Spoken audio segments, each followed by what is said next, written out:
রোজার মাস, ঘরে অনেক খেজুর, কিন্তু অনেক বাচ্চারা খেজুর খেতে চায় না, অথবা ঘরে খেজুর পড়ে আছে, সব খাওয়া হচ্ছে না।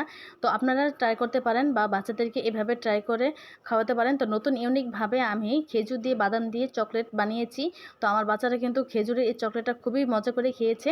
তো আলহামদুলিল্লাহ, আপনারাও ট্রাই করতে পারেন। তো আমি এক বাটি খেজুর রাত্রে ভিজে রেখেছিলাম। এখানে নরম খেজুর আর শক্ত খেজুর যেটাই হোক, আপনি ভিজিয়ে রাখলে পুরো খেজুরটাই নরম হয়ে যাবে। তো আমি নরম খেজুরটাকে একটা ডিশের উপরে নিয়ে নিয়েছি। তারপর আমি যে ভিতরে যে বিচি আছে, তো বিচিটা আমি আস্তে আস্তে হাত দিয়ে খুলে ফেলবো। খুলে এখানে আমি যে খেজুরগুলো আছে, তো সেই খেজুরগুলোকে আমি নিয়ে নিব। খেজুরে কিন্তু প্রচুর পরিমাণ শক্তি আছে। খেজুর খেলে কিন্তু বাচ্চাদের ব্রেনও ভালো হয় আর পুষ্টিও হয়। কিন্তু আমার বাচ্চারা কিন্তু ওই খেজুর কিন্তু খেতে চায় না, তার জন্য আমি এই সিস্টেমটা করেছি। তো আপনারা চাইলে, আপনি যাদের বাচ্চা খেজুর খেতে চায় না বা খেজুর খেতে পারে না, তারা কিন্তু এরকম করতে পারে। তো এখানে কিন্তু আমি কতগুলো খেজুর নিয়ে তারপরে এখানে একটা ধারালো ছুরি দিয়ে আস্তে আস্তেভাবে পেস্ট করে নিয়েছি।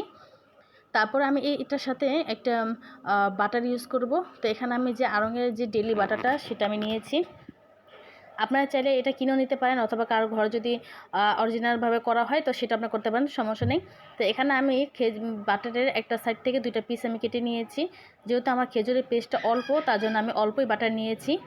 তো বাটারও আর খেজুর দুটোটাই কিন্তু বাচ্চাদের জন্য, ব্রেনের জন্য, স্বাস্থ্যের জন্য খুবই উপকার, খুবই ভালো। এখন এই পেস্টটা আর এই বাটারটা নিয়ে আমি এখন রান্নাঘরে চলে যাব। রান্নাঘরের চুলায় আমি আগে একটা প্যান বসিয়ে দিয়েছি, মানে ওখানে আমি এটা কড়াই বসিয়ে দিয়েছি। তো কড়াইয়ের ভিতরে আমি দিয়ে দিয়েছি বাটার। যে বাটারটা রেখেছি সেই বাটারটা দিয়ে দিব। তো বাটারটা আস্তে আস্তে গলতে করতে এটা আমি একটু ওয়েট করব। তো তারপর আমি দিয়ে দিচ্ছি যে পেস্ট করে রেখেছি, সেই পেস্টটা আমি এখন দিয়ে দিব। তো পেস্টটা দেওয়ার পরে আমার এই পেস্টটাকে আমি এখন অনবরত নাড়াচাড়া করতে হবে। মানে অনেক সুন্দর করে এটাকে ভাজা ভাজা করতে হবে, যাতে যেই বাটারের যে ফ্লেভারটা, সেটা যেন একদম বের হয়ে যায়। মানে এটা যখন ভালো করে ভাজা হবে, দেখবেন যে বাটারের একটা সুন্দর স্মেল, এটা আপনি দাঁড়া থেকে এটা স্মেলটা পাবেন, যে এত সুন্দর একটা স্মেল আসে। তো এখানে আমি একটু ভাজা ভাজা করে নিব।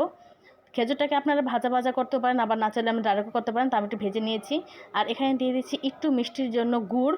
এখানে আপনার 1 নম্বর যে খেজুরি গুড়, সেটা আপনি দিতে পারেন। তো আমি এখানে কিন্তু যে প্রাকৃতিক যে মিষ্টিটা আছে খেজুরের, তো সেটাও আপনি করতে পারেন, অথবা আপনার চাইলে যদি বলেন যারা বাচ্চারা মিষ্টি পছন্দ করে, তার সাথে একটু গুড় অ্যাড করতে পারেন। তো আমি একটু ঝোলা গুড় অ্যাড করেছি।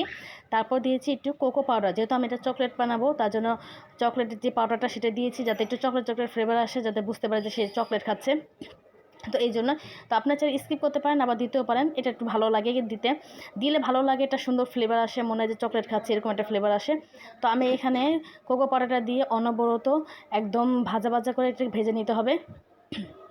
তারপর যখন ভাজার কাছাকাছি হয়ে যাবে, তারপরে আমি বাদাম, এটাকে আমি গুঁড়া করে রেখেছিলাম। এটা কিন্তু ভেজে নিয়েছিলাম আগে, ভেজে তারপরে ব্লেন্ড করে নিয়েছি। তো আমি কিন্তু পুরোপুরি ব্লেন্ডার করি নেই, জাস্ট 2টা চাপ দিয়েছি।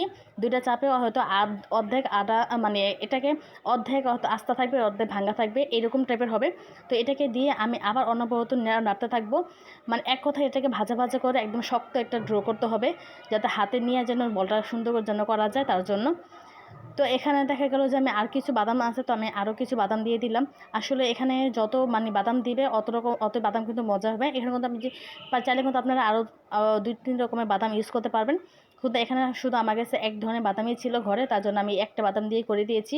তবে এই একটা বাদাম দিয়েও খুব মজা হয়েছে, কারণ বাদামও খেতে খুবই মজা লাগে। ভাজার পরে বাদামটা খেতে আমাদের বা আমার ছেলেদের খুবই পছন্দের।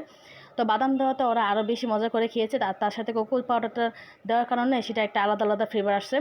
তো এখানে ভাজা ভাজা করে শুকনো হওয়ার পরে এখানে আমি একটা প্লেটের ভিতরে নিয়ে নিয়েছি।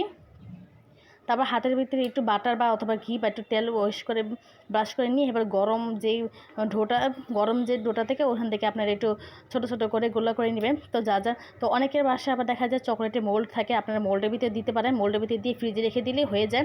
তো আমার যেহেতু মোল্ড নাই, তার জন্য আমি এভাবে করেছি। যাদের করে মোল্ড নেই, তারাও সহজে এভাবে চকলেট বানিয়ে খাওয়াতে পারবেন বাচ্চাদের। তো আমি এভাবে একটু গরম টাইমে হাতের ভিতরে একটু একটু করে নিয়ে, তারপর আমি আলাদা একটা প্লেটে গোল করে রাখছি। তারপর আমি একটা ডেইরি মিল্ক চকলেট কিনে এনেছিলাম। তো সেই ডেইরি মিল্ক চকলেটটাকে আমি একটা বাটির ভিতরে দিয়ে গরম পানির উপরে রেখেছিলাম। তো চকলেটটা গলে এরকম লিকুইড হয়ে গেছে। তারপর আমি যে খেজুরের যে বলটা আমি তৈরি করেছি, সেই বলটা আমি এই যে চকলেটের মধ্যে এইভাবে দিয়ে কাঁটা চামচ দিয়ে নাড়াচাড়া দিয়ে আমি প্লেটের এক পাশে রেখে দিব। তো এভাবে আমি যতগুলা বল বানিয়েছি তো সবগুলা বল আমি এখানে এভাবে চকলেটের ভিতরে ডুবিয়ে দিব। তো আপনারা চাইলে এখানে আরও বেশি ইউজ করতে পারেন চকলেট। তো আমার চকলেট একটা ছিল দেখে আমি সাধারণ কথা যে আমার ঘরে যা ছিল আমি তা দিয়ে এই চকলেটগুলো বানিয়েছি। তো খেতে খুবই মজা হয়েছে। আপনারা চাইলে এখানে আরও বাড়িয়ে দিতে পারেন চকলেট, বা আরও বেশি বাড়িয়ে দিলে চকলেটের ফ্লেভারটা আরও বেশি মজা লাগবে। তো এখানে আমার মোট 7টা চকলেট হয়েছিল।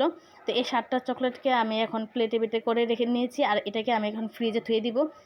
এখানে আমি ফ্রিজে প্রায় 1.5 ঘন্টার মতন থুয়েছিলাম। তো 1.5 ঘন্টা পরে এখন চকলেটগুলো একদম সুন্দর শক্ত হয়ে গেছে, আর খেতে খুব মজা। তো আমি ভিডিও করার আগে আমার ছেলে এক পাশে থেকে উঠিয়ে খেয়ে ফেলেছে। বাচ্চার মারা সবাই বাসায় একবার হলেও ট্রাই করে দেখবেন, ইনশাল্লাহ খুবই মজা পাবে বাচ্চারা খেতে। তো সবাই আমার ভিডিওকে সাবস্ক্রাইব করে পাশে থাকবেন। আল্লাহ হাফেজ।